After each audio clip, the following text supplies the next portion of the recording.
T R S کے leader مسیح اللہ خان نے وقف بورڈ کے صدرنشین منتخب ہونے کے بعد ہفتے کو ہی اپنے عہدے کا جائزہ حاصل کر لیا۔ ان کے بے شمار ساتھیوں اور بڑی خواہوں نے انہیں مبارکباد دی اور بکثرت گلپوشی کی۔ ریاستی وزیر داخلہ محمد علی نے اس موقع پر اپنے خطاب میں اوقافی املاک کے تحفظ کو وقف بورڈ کی لازمی ذمہ داری قرار دیا۔ انہوں نے کہا کہ وقف بورڈ میں مخلوع جائیدادوں کو بہت جلد پر کیا جائے گا۔ وسیع اللہ خان کی گلپوشی کرنے والوں میں سرکار ڈیولپر کے managing director S M Fayaz, Syed Mehboob, Mohammad عارف اور دوسرے شامل تھے۔ وسیع اللہ خان نے اپنے انتخاب پر مسرت کا اظہار کیا اور چیف منسٹر کے چندر شیکھر راؤ سے زیادہ تشکر کیا۔ انہوں نے کہا کہ وہ چیف منسٹر کے اعتماد پر کھرے اتریں گے، ساتھ ہی مسلمانوں کی توقعات کو پورا کرنے کی بھرپور کوشش کریں گے۔ وزیر آئی ٹی تارک راما راؤ نے کہا ہے کہ گاندھی جی نے کہا تھا کہ ہندوستان گاؤں میں بستا ہے، جو حقیقت ہے۔ 70% ہندوستان موازات میں رہتا ہے۔ ہندوستان کو شہروں کی جانب سے چلایا جاتا ہے۔ تلنگانہ ایک دیہی ریاست ہے جہاں 46% شہری علاقے ہیں اور 54% دیہی علاقے ہیں۔ شہر اور ٹاؤنز اکنامک انجن ہیں۔ انہوں نے انک واش 3.0 ایونٹ سے خطاب کرتے ہوئے کہا کہ شہریانے نیم شہریانے کے کام اہم ہیں اور اس سلسلے میں تلنگانہ حکومت کی جانب سے اقدامات کیے جا رہے ہیں۔ ریاستی وزیر ارب علی دیاکر راؤ نے راہل گاندھی پر تنقید کی۔ انہوں نے کہا کہ یو پی میں اپنے حلقے میں شکست کا سامنا کرنے والے راہل گاندھی تلنگانہ میں مرضی کے لحاظ سے بات کر رہے ہیں۔ انہوں نے کہا کہ 10 نشستوں پر بھی کامیابی حاصل نہ کرنے والی کانگریس سے ٹی آر ایس کے اتحاد کا کوئی سوال ہی پیدا نہیں ہوتا۔ تلنگانہ سے ناانصافی کرنے والی کانگریس پر کسی بھی صورت میں عوام بھروسہ نہیں کریں گے۔ ریتو بندھو سمیتی کے صدر راجیشور ریڈی نے کہا ہے کہ نظام آباد کے کسان ریاست کے لیے نظیر بن گئے ہیں۔ انہوں نے شعبہ زراعت کے ایک پروگرام سے خطاب کرتے ہوئے کہا کہ ماضی میں زراعت اور زرعی حکام کی خدمات کو تسلیم نہیں کیا گیا تھا، تاہم گزشتہ 7 برسوں کے دوران وزیر اعلیٰ چندر شیکھر راؤ کے مناسب اقدامات کے نتیجے میں زرعی شعبے کی مقبولیت میں اضافہ ہوا ہے۔ انہوں نے کہا کہ کے سی آر 24 گھنٹے محفوظ پانی کی سربراہی کو یقینی بنا رہے ہیں۔ ہر مہلوک کسان کو ریتو بندھو کے تحت 5 لاکھ روپے کی رقم اس کے ارکان خاندان کے حوالے کی جا رہی ہے۔ وزیر آئی ٹی تارک راما راؤ نے ایک مرتبہ پھر گھریلو پکوان گیس سلنڈر کی قیمت میں اضافے پر تنقید کی۔ انہوں نے طنز کرتے ہوئے کہا کہ مبارک ہو، اچھے دن آ گئے ہیں۔ وزیر موصوف نے اس سلسلے میں ٹویٹ کرتے ہوئے کہا کہ اضافی شدہ قیمتوں کے بعد اب گھریلو پکوان گیس سلنڈر کی قیمت 999.50 روپے ہو گئی ہے۔ عام آدمی کو ایک اور دھکا پہنچاتے ہوئے ایل پی جی سلنڈر کی قیمت میں 50 روپے کا اضافہ کر دیا گیا ہے۔ عوام پہلے ہی مہنگائی سے پریشان ہے۔ اس نظر ثانی کے بعد دہلی میں گھریلو ایل پی جی سلنڈر کی قیمت 999.50 روپے ہو گئی ہے، جبکہ تلنگانہ میں پہلے ہی گھریلو ایل پی جی سلنڈر کی قیمت 1000 روپے سے زائد درج کی گئی ہے۔ یہ اضافہ ایک ایسے وقت کیا گیا ہے جب عوام پہلے ہی ملک میں پٹرول اور ڈیزل کی بڑھتی قیمتوں سے پریشان ہے۔ اس اضافے سے ہندوستان میں عام آدمی کے مسائل میں اضافہ ہو گیا ہے۔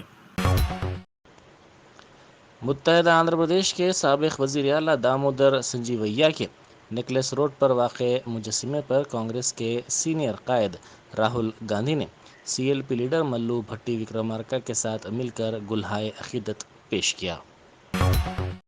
کانگریس نے ورنگل ڈکلیریشن کا اعلان کیا ہے۔ گزشتہ روز ورنگل میں پارٹی کے سینئر قائد راہل گاندھی کے جلسے کے موقع پر صدر پی سی سی ریونت ریڈی نے ورنگل ڈکلیریشن جاری کیا ہے، جس کے تحت آئندہ انتخابات میں کانگریس کے اقتدار میں آنے پر کسانوں کے فی کس 2 لاکھ روپے کے قرض معاف کیے جائیں گے اور کسانوں کے کاشت کے اخراجات کے طور پر فی ایکڑ 15,000 روپے کی مالی امداد بھی فراہم کی جائے گی۔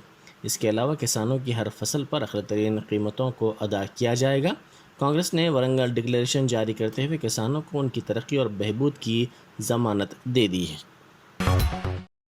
بیرسٹر اسد الدین اویسی ایم پی و صدر کل ہند مجلس اتحاد المسلمین نے گزشتہ روز دارالسلام میں منعقدہ عید میلاد تقریب سے خطاب کرتے ہوئے کہا کہ آئندہ دنوں میں ملک میں کہیں بھی کسی بھی مذہب کا جلوس نکالا جائے تو مقامی مساجد، درگاہوں بلکہ مندروں پر بھی HD کیمرے نصب کیے جائیں اور اس کا فیس بک پر راست ٹیلی کاسٹ کیا جائے تاکہ دنیا کو معلوم ہو جائے کہ پتھر کون پھینکتا ہے اور نفرت کو کون پھیلانا چاہتا ہے۔ مشترکہ اور ملی جلی آبادی میں بھی ایسے کیمرے نصب کیے جائیں تاکہ بعد میں لوگ یہ نہ کہہ سکیں کہ باہر کے لوگ آئے تھے۔ صدر مجلس نے ملک میں کووڈ اموات کے سلسلے میں بھی حکومت پر تنقید کی۔ Air intelligence unit Hyderabad custom کے حکام نے شمس آباد ایئرپورٹ پر افریقہ سے تعلق رکھنے والی ایک خاتون کے پاس سے 6.75 کلو ہیروئن ضبط کر لی۔ حکام کے مطابق اس خاتون کی عمر 26 سال ہے اور وہ جوہانسبرگ سے بذریعہ دوحہ قطر ایئر ویز طیارے کے ذریعے حیدرآباد پہنچی تھی۔ خاتون کے بیگ میں ایک فائل کے فولڈر میں سیاہ رنگ کی پلاسٹک پیکٹ میں ہیروئن چھپا کر رکھی گئی تھی۔ خاتون کے قبضے سے ضبط شدہ ہیروئن کی مالیت بین الاقوامی مارکیٹ میں 54 کروڑ روپے بتائی جاتی ہے۔ ملک پیٹ پولیس اسٹیشن کے حدود میں سلیم نگر میں واقع ایک خانگی دواخانے میں آگ لگنے کا واقعہ پیش آیا، جس کے بعد اس دواخانے کے مریضوں کو دوسرا دواخانہ منتقل کیا گیا۔ ابتدائی اطلاعات میں کہا گیا کہ شارٹ سرکٹ آگ لگنے کی وجہ ہے۔ اس واقعے میں کسی جانی نقصان کی کوئی اطلاع نہیں ملی ہے۔ مریضوں کا بروقت تخلیہ کروانے اور آگ پر قابو پانے سے ایک بڑا واقعہ ٹل گیا۔ KL یونیورسٹی کنڈاپور میں KLH گلوبل بزنس اسکول کا قیام عمل میں لایا گیا ہے۔ KL ایجوکیشن فاؤنڈیشن کی سیکریٹری کے لتا یونیورسٹی وائس چانسلر نے اس کا افتتاح انجام دیا۔ بزنس اسکول کے طلبہ کے کیریئر کو بہتر بنانے کے نشانے کے ساتھ اس اسکول کا افتتاح عمل میں لایا گیا ہے۔ طلبہ کی بہترین انٹرنشپ کے لیے بیرون یونیورسٹیوں سے یادداشت مفاہمت بھی کی جائے گی۔ تلنگانہ RTC بسوں کو کرناٹک سے ڈیزل حاصل کرتے ہوئے چلایا جا رہا ہے۔ سنگاریڈی ضلع نارائن کھیڑ ظہیر آباد میں بسوں کو پڑوسی ریاست لے جا کر ڈیزل ڈلوایا جا رہا ہے۔ ایک عہدیدار نے کہا کہ ڈیزل کی قیمت یہاں پر زیادہ ہے، جس پر وہاں پر پیٹرول پمپ سے پیٹرول حاصل کیا جا رہا ہے۔ ان بسوں کو بیدر لے جا کر پیٹرول ڈلوایا جا رہا ہے۔ تلنگانہ میں ڈیزل فی لیٹر 106 روپے ہے، جبکہ بیدر میں اس کی قیمت 95 روپے ہے۔ ہر لیٹر پر 11 روپے کرناٹک میں کم ہے۔ مدھیہ پردیش کے اندور کی ایک عمارت میں آگ لگنے کا واقعہ پیش آیا، جس میں 5 افراد ہلاک اور دیگر 11 افراد شدید طور پر جھلس گئے۔ یہ واقعہ ہفتے کی صبح وجے نگر میں پیش آیا۔ شارٹ سرکٹ آگ لگنے کی وجہ ہے۔ پولیس نے بتایا کہ دم گھٹنے کی وجہ سے زیادہ تر افراد کی اموات ہوئی ہیں۔ ملک پیٹ کے مجلسی رکن اسمبلی احمد بلالہ نے چادرگھاٹ میں کیئر ہاسپٹل کا افتتاح کیا۔ یہ دواخانہ پہلے تھمبے ہاسپٹل سے مشہور تھا، جسے کیئر ہاسپٹل کی انتظامیہ نے حاصل کر لیا ہے۔ اس موقع پر اعظم پورے کے نمائندہ کارپوریٹر SM ابرار، کیئر ہاسپٹل کے CEO اور دواخانے کے اسٹاف کی بڑی تعداد موجود تھی۔ TRS کے لیڈر مسیح اللہ خان نے وقف بورڈ کے صدر نشین منتخب ہونے کے بعد ہفتے کو ہی اپنے عہدے کا جائزہ حاصل کر لیا۔ ان کے بے شمار ساتھیوں اور بڑی خواہوں نے انہیں مبارکباد دی اور بکثرت گلپوشی کی۔ ریاستی وزیر داخلہ محمد علی نے اس موقع پر اپنے خطاب میں اوقافی املاک کے تحفظ کو وقف بورڈ کی لازمی ذمہ داری قرار دیا۔ انہوں نے کہا کہ وقف بورڈ میں مخلوع جائیدادوں کو بہت جلد پر کیا جائے گا۔ مسیح اللہ خان کی گلپوشی کرنے والوں میں سرکار ڈیولپر کے managing director SM Fayyaz, Syed Mehboob, Mohammad عارف اور دوسرے شامل تھے۔ مسیح اللہ خان نے اپنے انتخاب پر مسرت کا اظہار کیا اور چیف منسٹر کے چندر شیکھر راؤ سے زیادہ تشکر کیا۔ انہوں نے کہا کہ وہ چیف منسٹر کے اعتماد پر کھرے اتریں گے، ساتھ ہی مسلمانوں کی توقعات کو پورا کرنے کی بھرپور کوشش کریں گے۔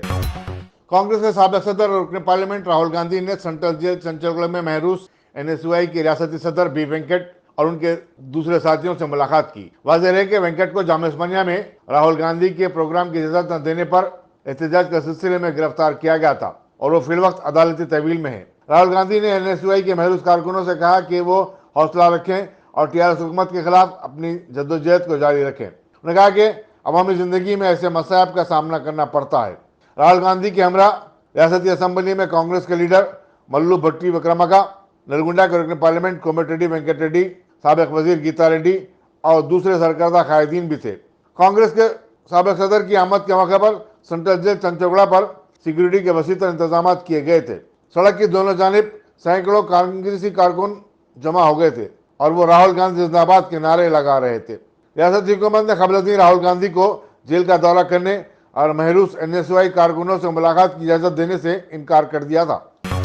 ریاستی وزیر داخلہ محمد علی نے عمارت حجوز نامپلی میں واقع دفتر ریاستی اقلیتی مالیاتی کارپوریشن کا دورہ کیا۔ انہوں نے کارپوریشن کے نئے صدر نشین امتیاز اسحاق سے ملاقات کی اور انہیں مبارکباد دی۔ وزیر داخلہ کے ہمراہ نو منتخب صدر نشین ریاستی وقف بورڈ مسیح اللہ خان اور فاروق حسین MLC بھی تھے۔ ریاست میں خواتین کے تحفظ اور انہیں ہراسانی سے محفوظ رکھنے کے لیے قائم کیے گئے بھروسہ سینٹر نے 6 سال مکمل کر لیے ہیں۔ سٹی بھروسہ سیل میں اس سلسلے میں ایک تقریب منعقد ہوئی جس میں کمشنر پولیس CV آنند، کمشنر محکمہ خواتین و اطفال دیویا دیوراجن مہمان خصوصی تھے۔ کمشنر پولیس نے کہا کہ بھروسہ سیل خواتین کی بہتر طور سے خدمت انجام دے رہا ہے۔ خاندانی مسائل، خاص طور پہ جنسی ہراسانی اور جہیز کے لیے خواتین کو ہراساں کرنے کے واقعات میں کمی آئی ہے۔ انہوں نے کہا کہ بھروسہ سیل خاندانوں کو بچھڑنے کے بجائے انہیں ملانے کی کوشش کرتا ہے اور اس کی کاؤنسلنگ کے بہتر نتائج سامنے آئے۔ اس موقع پر additional commissioner police crime AR Srinivas, joint commissioner DD Gajarao Bhupal, additional DCP Bharosa Shrimati شرشا رگھویندر اور دوسرے بھی موجود تھے۔ TRS کے لیڈر مسیح اللہ خان نے وقف بورڈ کے صدر نشین منتخب ہونے کے بعد ہفتے کو ہی اپنے عہدے کا جائزہ حاصل کر لیا۔ ان کے بے شمار ساتھیوں اور بھائی خواہوں نے انہیں مبارکباد دی اور بکثرت گلپوشی کی۔ ریاستی وزیر داخلہ محمد علی نے اس موقع پر اپنے خطاب میں اوقافی املاک کے تحفظ کو وقف بورڈ کی لازمی ذمہ داری قرار دیا۔ انہوں نے کہا کہ وقف بورڈ میں مخلوع جائیدادوں کو بہت جلد پر کیا جائے گا۔ مسیح اللہ خان کی گلپوشی کرنے والوں میں سرکار ڈیولپر کے managing director SM Fayyaz, Syed Mehboob, Mohammad عارف اور دوسرے شامل تھے۔ مسیح اللہ خان نے اپنے انتخاب پر مسرت کا اظہار کیا اور چیف منسٹر کے چندر شیکھر راؤ سے زیادہ تشکر کیا۔ انہوں نے کہا کہ وہ چیف منسٹر کے اعتماد پر کھرے اتریں گے، ساتھ ہی مسلمانوں کی توقعات کو پورا کرنے کی بھرپور کوشش کریں گے۔ تلنگانہ مسلم فقیر بیک ورڈ کلاس سنگھ سیما سنگم نے ان کے طبقے کو پسماندہ طبقات میں شامل کرتے ہوئے حکومت کی فلاحی اسکیموں کا مستحق قرار دینے کی مانگ کی ہے۔ سنگم کے وفد نے، جس میں ریاستی صدر محمد سلیم، کارکردہ صدر شیخ مسعود علی، جنرل سیکرٹری شیخ فخر الدین وغیرہ تھے، صدر نشین ریاستی اقلیتی مالیاتی کارپوریشن محمد امتیاز اسحاق سے ملاقات کی اور انہیں ایک میمورنڈم بھی پیش کیا۔ مہیش کوآپریٹو بینک نے 16 لاکھ روپے کے قرض ادا نہ کرنے پر ایبٹس کے مشہور کمرشل کمپلیکس سلطان اسٹیٹ کے مالک غفران احمد کو نوٹس جاری کر دیے اور کہا کہ قرض کی عدم ادائیگی پر ان کی 12 ملکیات کو غرق کر لیا جائے گا۔ سورج بان جیولرز سے متصل سلطان کمرشل اسٹیٹ کے مالک غفران احمد نے بتایا کہ انہوں نے اپنی ملکیت کے 20 ملکیات کی مجملہ 12 ملکیات کے عوض مہیش بینک سے 16 لاکھ روپے کا قرض حاصل کیا تھا، لیکن وہ گزشتہ 4 ماہ سے بینک کے اقساط ادا کرنے سے قاصر رہے۔ انہوں نے بتایا کہ بینک بقایا اقساط کی یکمشت ادائیگی کے لیے اصرار کر رہا ہے، جو کہ غیر قانونی ہے۔ بینک قرض کی تمام رقم کی ایک ساتھ واپسی کے لیے کوئی مطالبہ نہیں کر سکتا۔ ملک میں پیٹرولیم اشیاء کی قیمتوں میں لگاتار اضافے کے خلاف یوتھ کانگریس کے سینکڑوں کارکنوں نے دہلی میں مرکزی وزیر پیٹرولیم ہردیپ سنگھ پوری کی رہائش گاہ کے روبرو زبردست احتجاجی مظاہرہ کیا۔ پولیس نے احتجاجی مظاہرین کو گرفتار کرتے ہوئے انہیں مختلف پولیس اسٹیشن کو منتقل کر دیا۔ واضح ہے کہ گزشتہ 1 ماہ کے دوران پیٹرول اور گیس سلنڈروں کی قیمت میں بے تحاشا اضافہ ہوا ہے۔ یوتھ کانگریس کا کہنا ہے کہ مرکزی حکومت اس پر قابو پانے میں ناکام ہو گئی ہے اور عوام کی زندگیوں کو اس نے اجیرن بنا دیا ہے۔ ملک کی ابتر معیشت سے پیدا شدہ بحران سے نمٹنے کے لیے سری لنکا کے صدر گوٹابایا راجپکسے نے سری لنکا میں جمعے کی نصف سے ایک بار پھر ایمرجنسی نافذ کر دی۔ واضح ہے کہ سری لنکا بدترین معاشی حالات سے گزر رہا ہے اور اس کو لے کر پورے ملک میں مخالف حکومت احتجاج زور پکڑتا جا رہا ہے۔ صدر سری لنکا سے استعفے کا مطالبہ کرتے ہوئے جمعے کو سینکڑوں طلباء اور ٹریڈ یونین تنظیموں کے کارکنوں نے پارلیمنٹ کے گھیراؤ کی دھمکی دی تھی۔ اسی دوران وزیر اعظم مہندر راجپکسے، جنہوں نے قبل ازیں اپنے عہدے سے استعفیٰ دینے سے انکار کر دیا تھا، اب غیر متوقع طور پر مستعفی ہو گئے ہیں۔ وزیر اعظم کے حامیوں کا کہنا ہے کہ انہیں اپنے عہدے سے استعفیٰ دینے کی کوئی ضرورت نہیں ہے، بلکہ ان کے بھائی صدر گوٹابایا راجپکسے کو صدارت سے مستعفی ہونا چاہیے۔ ہندوستان میں گزشتہ 24 گھنٹوں کے دوران کرونا وائرس کے 3805 نئے کیسز رپورٹ ہوئے ہیں، جبکہ اسی مدت میں 22 نئی اموات کی توثیق ہوئی ہے۔ مرکزی وزارت صحت نے بتایا کہ ملک میں اس وبا سے صحتیاب ہونے والوں کی شرح 98.74% برقرار ہے۔ جمعے کو ایک دن میں ملک بھر میں 4,87,554 کووڈ-19 ٹیسٹ کیے گئے۔